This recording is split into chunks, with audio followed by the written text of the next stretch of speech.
അനൂപ്, പ്രതിഭാഗം അഭിഭാഷകൻ advocate B Sivadas ആണ് ഇപ്പോൾ നമുക്കൊപ്പം ഉള്ളത്. കേസിൽ നടന്നത് ഒരു അപൂർവമെന്ന് പറയാവുന്ന രീതിയിലാണ്. 3 ദിവസം നീണ്ടു നിന്ന വാദപ്രതിവാദങ്ങളായിരുന്നു. ഒടുവിലിപ്പോൾ അങ്ങയുടെ വാദമെല്ലാം ശരിവെച്ച് ജാമ്യവും ലഭിച്ചിരിക്കുന്നു. ഇത് SITയെ സംബന്ധിച്ച് കനത്ത തിരിച്ചടിയല്ലേ?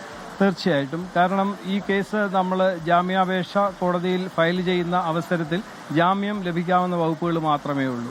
അതിനുശേഷം മറ്റ് പ്രത്യേകിച്ച് കൂടുതൽ അന്വേഷണങ്ങളൊന്നും നടത്താതെ തന്നെ മജിസ്ട്രേറ്റ് കോടതിയിൽ സറണ്ടർ ചെയ്യാനായിട്ട് ചെന്ന പ്രതികൾക്കെതിരെ രാവിലെ ഒരു റിപ്പോർട്ട് കൊടുത്തു. അതിൽ ബെയിലബിൾ ഒഫൻസ് മാത്രം പറയുകയും അതിനുശേഷം ഉച്ചയായപ്പോൾ പ്രതികൾ സറണ്ടർ ചെയ്യും എന്ന ഒരു സമയമായപ്പോൾ നോൺ ബെയിലബിൾ ഒഫൻസും അതുപോലെ തന്നെ സെഷൻസ് കോടതി പരിഗണിക്കേണ്ട കുറ്റകൃത്യവുമായ 308 ഇതിനോട് ചേർത്ത് കോടതിയിൽ റിപ്പോർട്ട് കൊടുത്തു. ഈ ദൃശ്യങ്ങൾ കാണുന്ന ആളുകൾ സ്വാഭാവികം ചോദിക്കുന്നത് ഒരു മർദ്ദനം ക്രൂരമായ മർദ്ദനമായിരുന്നു.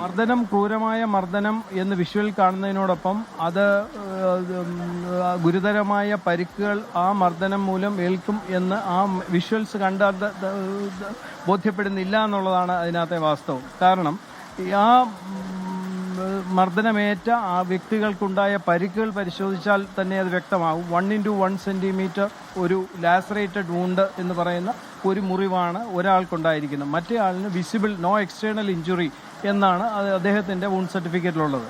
ഇത് 2023 ഡിസംബർ മാസം 15-ാം തീയതി നടന്ന സംഭവത്തിൽ ഈ 2026 ഇത്രയും സമയമായിട്ടും ഇത് മറ്റൊരു ഡോക്ടറെ കാണുകയോ മറ്റൊരു മെഡിക്കൽ സെന്ററിൽ പരിശോധനയ്ക്ക് വിധേയമാവുകയോ ചെയ്തില്ല എന്ന് തന്നെ ആ ഒരു കാരണം കൊണ്ട് തന്നെ ഇവർക്ക് മാരകമായ യാതൊരു മുറിവുകളും ഏറ്റു എന്ന് കോടതിയിൽ കാണാൻ കഴിയില്ല.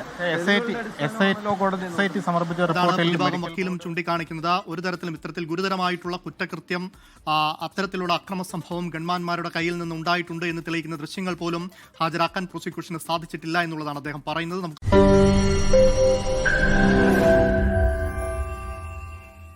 ലോകത്തെവിടെയായാലും ഏത് സമയത്തും 24 വാർത്തകളും ഓഗ്മെന്റഡ് റിയാലിറ്റി പാക്കേജുകളും എക്സ്പ്ലെയിനറുകളും വിശദമായി കാണാൻ ഞങ്ങളുടെ YouTube ചാനൽ നിങ്ങൾക്ക് സബ്സ്ക്രൈബ് ചെയ്യാം.